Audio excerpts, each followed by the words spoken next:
साथियों, आज प्रस्तुत है मुंशी प्रेमचंद की कहानी प्रायश्चित, अर्चना की ज़बानी। दफ्तर में ज़रा देर से आना अफसरों की शान है। जितना ही बड़ा अधिकारी होता है उतनी ही देर में आता है और उतने ही सवेरे जाता भी है। चपरासी की हाजिरी 24 घंटे की, वो छुट्टी पर भी नहीं जा सकता, अपना एवज देना पड़ता है। खैर, जब बरेली ज़िला बोर्ड के हेड क्लर्क बाबू मदारी लाल 11 बजे दफ्तर आए, तब मानो दफ्तर नींद से जाग उठा। चपरासी ने दौड़कर पैर गाड़ी ली, अर्दली ने दौड़कर कमरे की चिक उठा दी और जमादार ने डाक की किश्त मेज पर लाकर रख दी। मदारी लाल ने पहला ही सरकारी लिफाफा खोला था कि उनका रंग फक हो गया।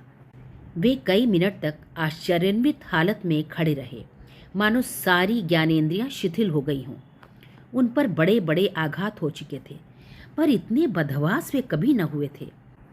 बात यह थी कि बोर्ड के सेक्रेटरी की जो जगह 1 महीने से खाली थी, सरकार ने सुबोध चंद्र को वो जगह दी थी। और सुबोध चंद्र वो व्यक्ति था जिसके नाम ही से मदारी लाल को घृणा थी।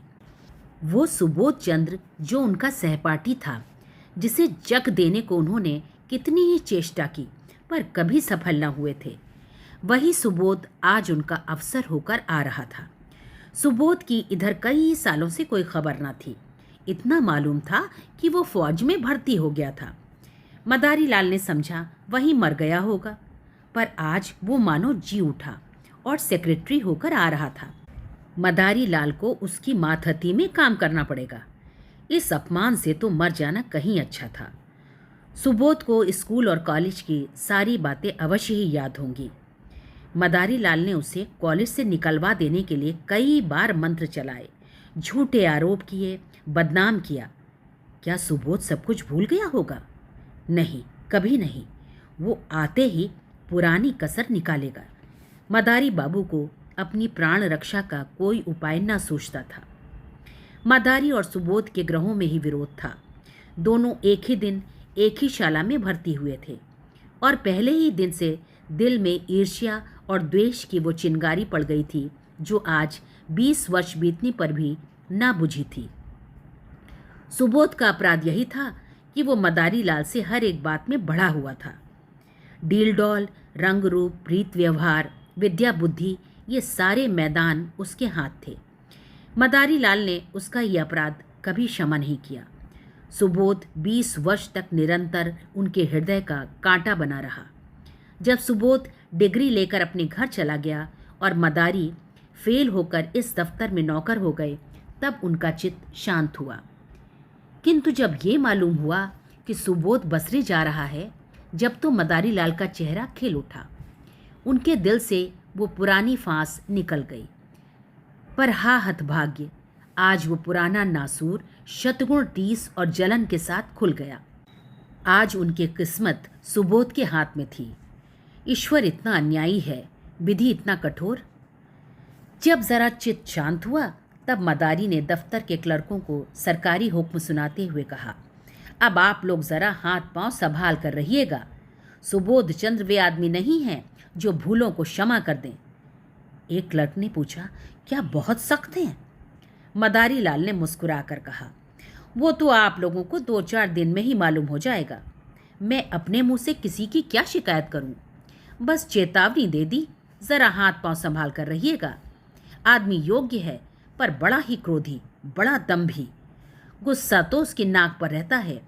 खुद हजारों हजम कर जाए पर डकार तक ना ले। पर क्या मजाल है कि कोई माथत एक कौड़ी भी हजम कर जाए। ऐसे आदमी से ईश्वर ही बचाए। मैं तो सोच रहा हूं कि छुट्टी लेकर घर चला जाऊं। दोनों वक्त घर पर हाजिरी बजानी होगी। आप लोग आज से सरकार के नौकर नहीं, सेक्रेटरी साहब के नौकर हैं। कोई उनके लड़के को पढ़ाएगा, कोई बाजार से सौदा सुलफ लाएगा और कोई उन्हें अखबार सुनाएगा, और चपरासियों के तो शायद दफ्तर में दर्शन ही ना हो। इस प्रकार सारे दफ्तर को सुबोध चंद की तरफ से भड़काकर मदारी लाल ने अपना कलेजा ठंडा किया। इसके 1 सप्ताह बाद सुबोध चंद्र गाड़ी से उतरे।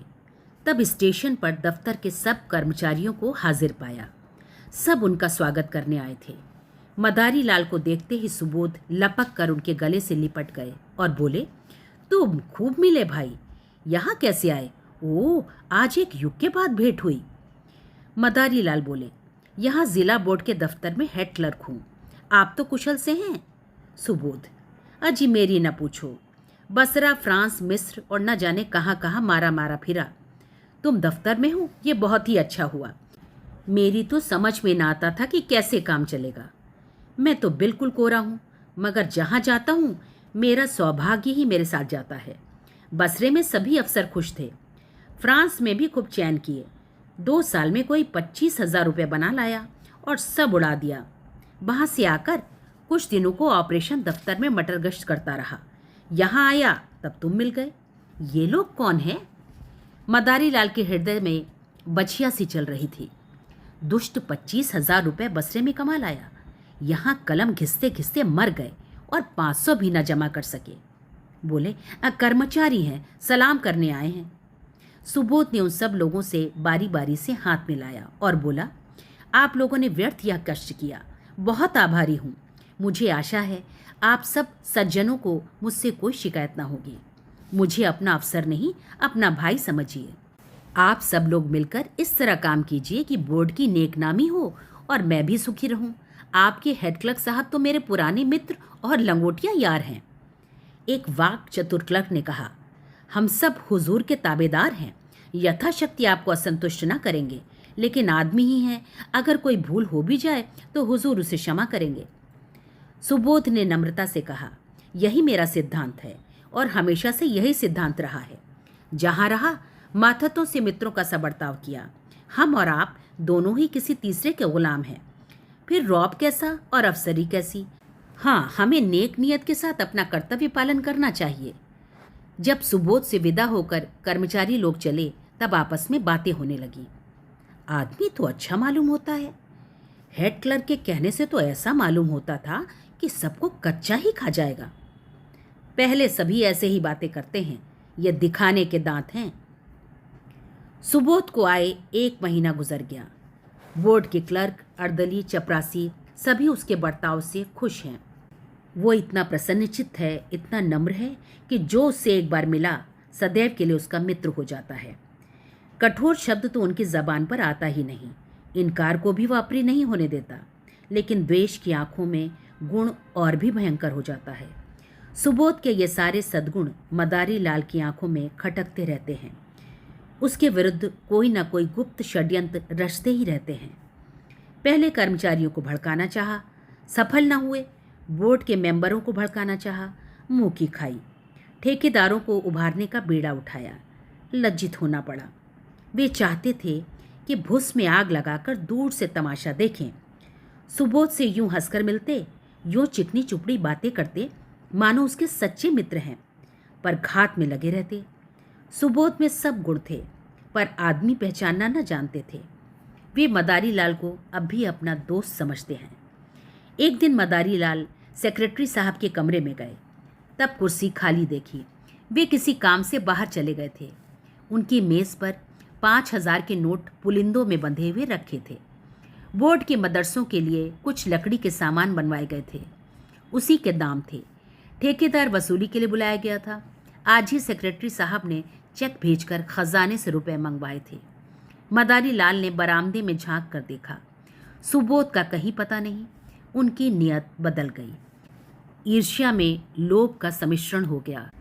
कांपते हुए हाथों से पुलिंदे उठाए, पतलून की दोनों जेबों में भरकर तुरंत कमरे से निकले और चपरासी को पुकार कर बोले, बाबूजी भीतर हैं? चपरासी आप ठेकेदार से कुछ वसूल करने की खुशी में फूला हुआ था। सामने वाले तमोली की दुकान से आकर बोला, जी नहीं, कचहरी में किसी से बात कर रहे हैं, अभी अभी तो गए हैं। मदारी लाल ने दफ्तर में आकर एक क्लर्क से कहा, ये मिसिल ले जाकर सेक्रेटरी साहब को दिखाओ। क्लर्क मिसिल लेकर चला गया। ज़रा देर में लौटकर बोला, सेक्रेटरी साहब कमरे में न थे, फाइल मेज पर रख कर आया हूँ। मदारी लाल ने मुंह सिकोड़कर कहा, कमरा छोड़कर कहाँ चले जाया करते हैं? किसी दिन धोखा उठाएंगे। क्लर्क ने कहा, उनके कमरे में दफ्तर वालों के सिवा और जाता ही कौन है? मदारी लाल ने तीव्र स्वर में कहा, तो क्या दफ्तर वाले दफ्तर वाले सबके सब देवता हैं। कब किसकी नीयत बदल जाए कोई नहीं कह सकता। मैंने छोटी छोटी रकमों पर अच्छे अच्छों की नीयतें बदलते देखी हैं। इस वक्त हम सभी सां हैं, लेकिन अवसर पाकर शायद ही कोई चूके। मनुष्य की यही प्रकृति है। आप जाकर उनके कमरे के दोनों दरवाजे बंद कर दीजिए। क्लर्क ने टाल कर कहा। चपरासी तो दरवाजे पर बैठा हुआ है। मदारी लाल ने झुंझा कर कहा, आपसे मैं जो कहता हूं वो कीजिए।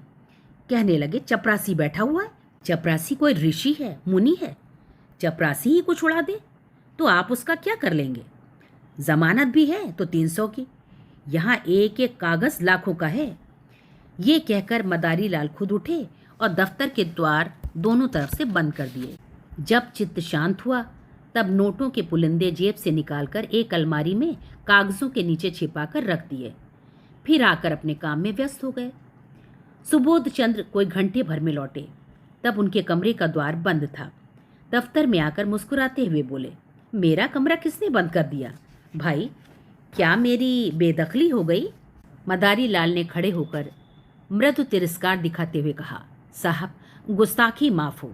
आप जब कभी बाहर जाएं, चाहे 1 मिनट के लिए ही क्यों ना हो, तब दरवाज़ा बंद कर दिया करें। आपकी मेज़ पर रुपए, पैसे और सरकारी कागज पत्र बिखरे पड़े रहते हैं। न जाने किस वक्त किसकी नीयत बदल जाए। मैंने अभी सुना कि आप कहीं गए हैं तो दरवाजे बंद कर दिए। सुबोध चंद्र द्वार खोलकर कमरे में गए और सिगार पीने लगे। मेज़ पर नोट रखे हुए हैं इसकी खबर ही ना थी। सहसा ठेकेदार ने आकर सलाम किया। सुबोध कुर्सी से उठ बैठे और बोले, तुमने बहुत देर कर दी, तुम्हारा ही इंतजार कर रहा था। 10 ही बजे रुपए मंगवा लिए थे, रसीद लिखवा लाए हो ना? ठेकेदार, हुजूर, रसीद लिखवा लाया हूँ। सुबोध, तो अपने रुपए ले जाओ। तुम्हारे काम से मैं बहुत खुश नहीं हूँ। लकड़ी तुमने अच्छी नहीं लगाई और काम में सफाई भी नहीं है।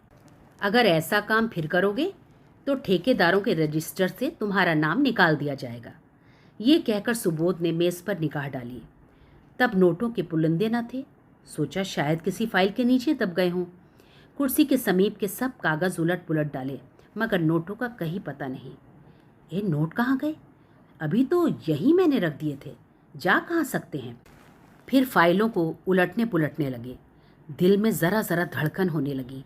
सारी मेज़ के कागज़ छान डाले, पुलिंदों का पता नहीं। तब वे कुर्सी पर बैठकर इस आध घंटे में होने वाली घटनाओं की मन में आलोचना करने लगे। चपरासी ने नोटों के पुलिंदे लाकर मुझे दिए, खूब याद है। भला ये भी भूलने की बात है, और इतनी जल्द? मैंने नोटों को लेकर यही मेज़ पर रख दिया, गिना तक नहीं। फिर वकील साहब आ गए, पुराने मुलाकाती हैं, उनसे बातें करता ज़रा उस पेड़ तक चला गया। उन्होंने पान मंगवाए, बस इतनी ही देर हुई। जब गया हूँ तब पुलिंदे रखे हुए थे, खूब अच्छी तरह याद है। तब ये नोट कहाँ गायब हो गए? मैंने किसी संदूक, दराज या अलमारी में नहीं रखे। फिर गए तो कहाँ? शायद दफ्तर में किसी ने सावधानी के लिए उठाकर रख दिए हों। यही बात है, मैं व्यर्थ ही इतना घबरा गया। छी! तुरंत दफ्तर में आकर मदारी लाल से बोले, आपने मेरी मेज़ पर से नोट तो उठा करके नहीं रख दिए? मदारी लाल ने भौचक्के होकर कहा, क्या आपकी मेज़ पर नोट रखे हुए थे? मुझे तो खबर ही नहीं। अभी पंडित सोहनलाल एक फाइल लेकर गए थे, तब आपको कमरे में ना देखा। जब मुझे मालूम हुआ कि आप किसी से बातें करने चले गए हैं तो अब दरवाजे बंद करा दिए। क्या कुछ नोट नहीं मिल रहे हैं? सुबोध आंखें फैलाकर बोले, अरे साहब, पूरे 5,000 के हैं, अभी अभी चेक भुनाया है। मदारी लाल ने सिर पीट कर कहा, पूरे 5,000? हे भगवान, आपने मेज़ पर खूब देख लिया है ना? अजी, 15 मिनट से तलाश कर रहा हूँ। चपरासी से पूछ लिया कि कौन कौन आया था। आइए ज़रा आप लोग भी तलाश कीजिए, मेरे तो होश उड़े हुए हैं। सारा दफ्तर सेक्रेटरी साहब के कमरे की तलाशी लेने लगा। मेज़, अलमारियां, संदूक सब देखे गए। रजिस्टरों के वर्क उलट पुलट कर देखे गए, मगर नोटों का कोई पता नहीं। कोई उड़ा ले गया, अब इसमें कोई शुबह न था। सुबोध ने एक लंबी सांस ली और कुर्सी पर बैठ गए। चेहरे का रंग फक हो गया, ज़रा सा मुंह निकल आया। इस समय कोई उन्हें देखता तो समझता कि महीनों से बीमार हैं। मदारी लाल ने सहानुभूति दिखाते हुए कहा, गजब हो गया, आज तक कभी ऐसा अंधेर नहीं हुआ था। मुझे यहाँ काम करते 10 साल हो गए, कभी थैले की चीज़ भी गायब नहीं हुई। मैं आपको पहले दिन सावधान कर देना चाहता था कि रुपए पैसे के विषय में होशियार रहिएगा। ख्याल ना रहा, ज़रूर बाहर से कोई आदमी आया और नोट उड़ाकर गायब हो गया। चपरासी का यही अपराध है कि उसने किसी को कमरे में जाने ही क्यों दिया। वो लाख कसम खाए कि बाहर से कोई नहीं आया, लेकिन मैं इसे नहीं मान सकता। यहाँ से तो केवल पंडित सोहनलाल एक फाइल लेकर गए थे, मगर दरवाजे ही से झांक कर चले आए। सोहनलाल ने सफाई दी, मैंने तो अंदर कदम ही नहीं रखा साहब। अपने जवान बेटे की कसम खाता हूँ जो अंदर कदम भी रखा हो। मदारी लाल ने माथा सिकोड़कर कहा, आप व्यर्थ में कसम क्यों खाते हैं? कोई आपसे कुछ कहता? बैंक में कुछ रुपए हों तो निकाल कर ठेकेदार को दे दिए जाएं, वरना बड़ी बदनामी होगी। नुकसान तो हो ही गया, अब उसके साथ अपमान क्यों हो? सुबोध ने करुण स्वर में कहा, बैंक में मुश्किल से 200-400 रुपए होंगे भाईजान। रुपए होते तो क्या चिंता थी, समझ लेता जैसे 25,000 उड़ गए वैसे ही 30,000 भी उड़ गए। यहाँ तो कफन को भी कौड़ी नहीं।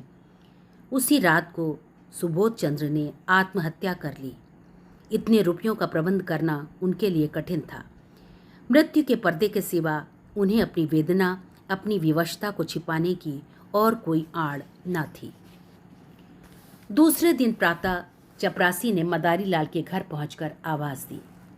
मदारी को रात भर नींद न आई थी, घबरा कर बाहर आया। चपरासी उन्हें देखते ही बोला, हुजूर, बड़ा गजब हो गया। सेक्रेटरी साहब ने रात को गर्दन पर छुरी फेर ली। मदारी लाल की आंखें ऊपर चढ़ गईं, मुंह फैल गया और सारी देह सिहर उठी, मानो उनका हाथ बिजली के तार पर पड़ गया हो। छुरी फेर ली? जी हाँ, आज सवेरे मालूम हुआ। पुलिस वाले जमा हैं, आपको बुलाया है। लाश अभी पड़ी हुई है? जी हाँ, अभी डॉक्टरी होने वाली है। बहुत से लोग जमा हैं, सब बड़े बड़े अफसर जमा हैं। हुजूर, लाश की ओर ताकते नहीं बनता। कैसा भला मानुष, हीरा आदमी था। सब लोग रो रहे हैं। छोटे छोटे 2 बच्चे हैं, एक सयानी लड़की है ब्याहने लायक। बहू जी को लोग कितना रोक रहे हैं, पर बार बार दौड़कर लाश के पास आ जाती हैं। कोई ऐसा नहीं है जो रुमाल से आंखें न पोंछ रहा हो। अभी इतने ही दिन आए हुए, पर सबसे कितना मेलजोल हो गया था। रुपयों की तो कभी परवाह ही नहीं थी, दिल दरियाब था। मदारी लाल के सिर में चक्कर आने लगा। द्वार की चौखट पकड़कर अपने को संभाल न लेते तो शायद गिर पड़ते। पूछा, बहू जी बहुत रो रही थी? कुछ न पूछिए हुजूर, पेड़ की पत्तियां झड़ी जाती हैं, आंख फूलकर गूलर हो गई है। कितने लड़के बतलाए तुमने? हुजूर, 2 लड़के हैं और 1 लड़की। नोटों के बारे में भी बातचीत हो रही होगी? जी हाँ, सब लोग यही कहते हैं कि दफ्तर के किसी आदमी का काम है। दरोगा जी तो सोहनलाल को गिरफ्तार करना चाहते थे, पर शायद आपसे सलाह लेकर करेंगे। सेक्रेटरी साहब तो लिख गए हैं कि मेरा किसी पर शक नहीं है। क्या सेक्रेटरी साहब कोई खत लिख कर छोड़ गए हैं? हाँ, मालूम होता है। छुरी चलाते वक्त याद आई कि सुबह दफ्तर के सब लोग पकड़ लिए जाएंगे। बस कलेक्टर साहब के नाम चिट्ठी लिख दी। चिट्ठी में मेरे बारे में भी कुछ लिखा है? तुम्हें क्या मालूम होगा? हुजूर, अब मैं क्या जानूं, मुदा इतना सब लोग कहते हैं कि आपकी बड़ी तारीफ लिखी है। मदारी लाल की सांस और तेज हो गई। आंखों से आंसू की 2 बड़ी बड़ी बूंदें गिर पड़ी। आंखें पोंछते हुए बोले, वे और मैं एक साथ के पड़े थे नंदू। 8-10 साल साथ रहा, साथ उठते बैठते, साथ खाते, साथ खेलते, बस इसी तरह रहते थे जैसे 2 सगे भाई रहते हों। खत में मेरी क्या तारीफ लिखी है? मगर तुम्हें क्या मालूम होगा? आप तो चल ही रहे हैं, देख लीजिएगा। कफन का इंतज़ाम हो गया है? नहीं हुजूर, कहा ना, अभी लहाज की डॉक्टरी होगी। मुदा आप जल्दी चलिए, ऐसा ना हो कोई दूसरा आदमी बुलाने आता हो। हमारे दफ्तर के सब लोग आ गए होंगे। जी हाँ, इस मोहल्ले वाले तो सभी थे। मदारी लाल जब सुबोध चंद के घर पहुँचे तब उन्हें ऐसा मालूम हुआ कि सब लोग उनकी तरफ संदेह की आंखों से देख रहे हैं। पुलिस इंस्पेक्टर ने तुरंत उन्हें बुलाकर कहा, आप भी बयान लिखा दें। और सबके बयान तो लिख चुका हूँ। मदारी लाल ने ऐसी सावधानी से अपना बयान लिखाया कि पुलिस के अफसर भी दंग रह गए। उन्हें मदारी लाल पर शुभा होता था, पर इस बयान ने उसका अंकुर भी निकाल डाला। इसी वक्त सुबोध के दोनों बालक रोते हुए मदारी लाल के पास आए और कहा, चलिए आपको अम्मा बुलाती है। दोनों मदारी लाल से परिचित थे। मदारी लाल यहाँ तो रोज़ ही आते थे, पर घर में कभी नहीं गए थे। सुबोध की स्त्री उनसे पर्दा करती थी। ये बुलावा सुनकर उनका दिल धड़क उठा।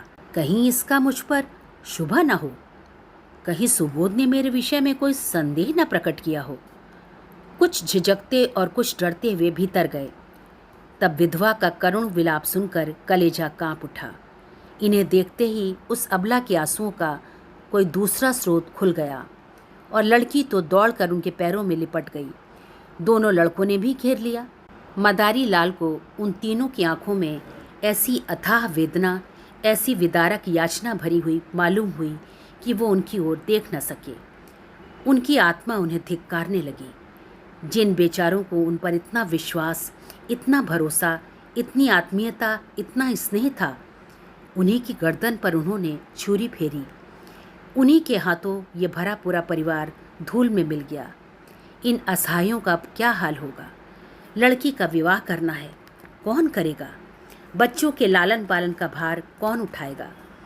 मदारी लाल को इतनी आत्मग्लानि हुई कि उनके मुंह से तसल्ली का एक शब्द भी ना निकला। उन्हें ऐसा जान पड़ा कि मेरे मुख में कालिक पुती हुई है, मेरा कद कुछ छोटा हो गया है। उन्होंने जिस वक्त नोट उड़ाए थे, उन्हें गुमान भी न था कि उसका ये फल होगा। वे केवल सुबोध को दिक करना चाहते थे, उनका सर्वनाश करने की इच्छा न थी। शोकातुर विधवा ने सिसकते हुए कहा, भैया जी, हम लोगों को वे मझधार में छोड़ गए। अगर मुझे मालूम होता कि मन में ये बात ठान चुके हैं, तो अपने पास जो कुछ था वो सब उनके चरणों पर रख देती। मुझसे तो वे यही कहते रहे कि कोई ना कोई उपाय हो जाएगा। आप ही के मार्फत वे कोई महाजन ठीक करना चाहते थे। आपके ऊपर उन्हें कितना भरोसा था, कह नहीं सकती। मदारी लाल को ऐसा मालूम हुआ कि कोई उनके हृदय पर नश्तर चला रहा है। उन्हें अपने कंठ में कोई चीज़ फंसी हुई जान पड़ती थी। रामेश्वरी ने फिर कहा, रात सोए तब खूब हंस रहे थे, रोज़ की तरह दूध पिया, बच्चों को प्यार किया, थोड़ी देर हारमोनियम बजाया और तब कुल्ला करके लेटे। कोई ऐसी बात न थी जिससे लेश मात्र भी संदेह होता। मुझे चिंतित देखकर बोले, तुम व्यर्थ घबराती हो। बाबू मदारी लाल से मेरी पुरानी दोस्ती है, आखिर वो किस दिन काम आएंगे?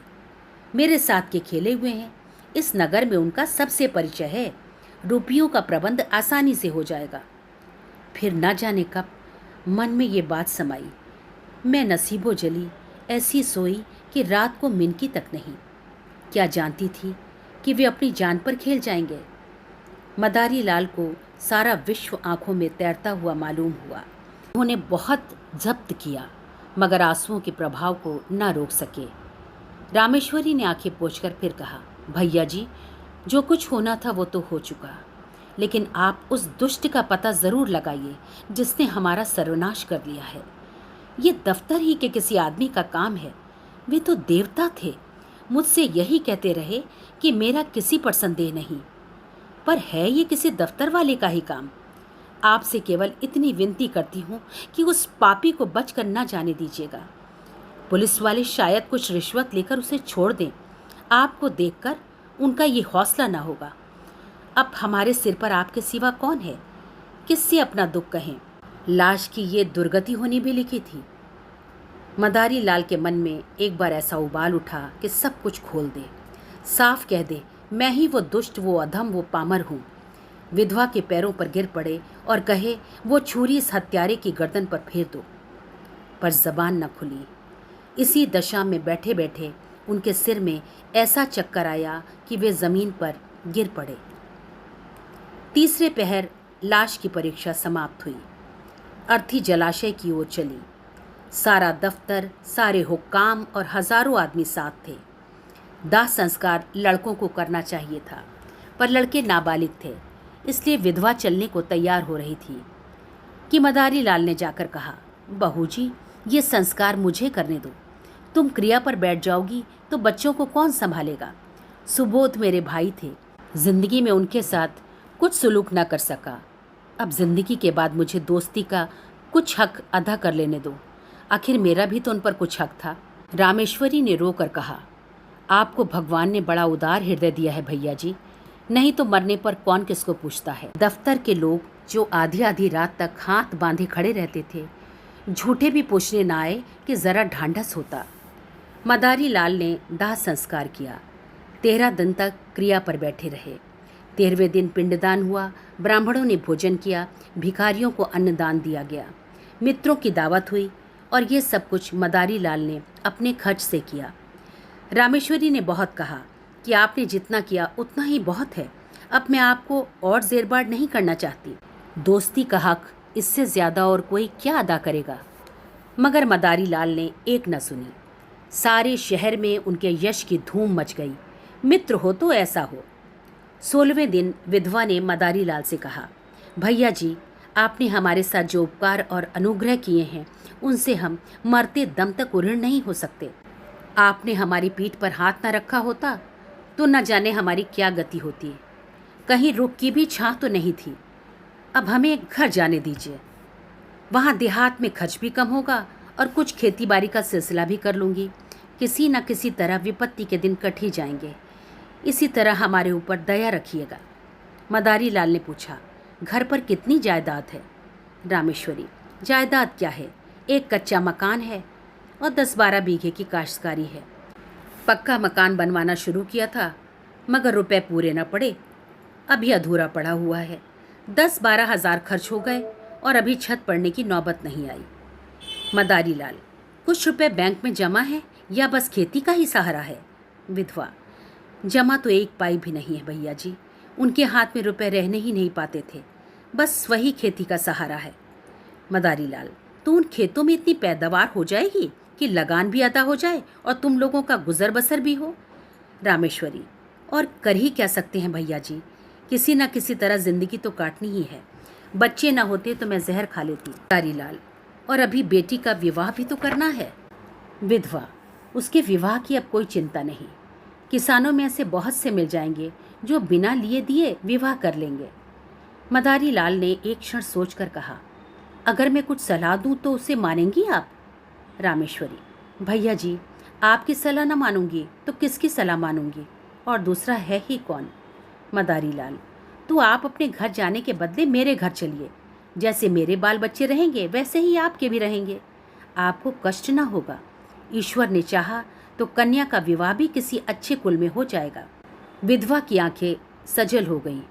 बोली, मगर भैया जी सोचिए। मदारी लाल ने बात काट कर कहा, मैं कुछ न सोचूंगा और न कोई उज्र सुनूंगा। क्या 2 भाइयों के परिवार एक साथ नहीं रहते? सुबोध को मैं अपना भाई समझता था और हमेशा समझूंगा। विधवा का कोई उज्र न सुना गया। मदारी लाल सबको अपने साथ ले गए और आज 10 साल से उनका पालन कर रहे हैं। दोनों बच्चे कॉलेज में पढ़ते हैं और कन्या का एक प्रतिष्ठित कुल में विवाह हो गया है। मदारी लाल और उनकी स्त्री तन मन से रामेश्वरी की सेवा करते हैं और उनके इशारों पर चलते हैं। मदारी लाल सेवा से अपने पाप का प्रायश्चित कर रहे हैं। साथियों, कहानी यहीं समाप्त होती है। साथियों, कमेंट में बताएं आपको कहानी में सबसे अच्छा पल कौन सा लगा। अगली कहानी के लिए चैनल ज़रूर सब्सक्राइब करें। धन्यवाद।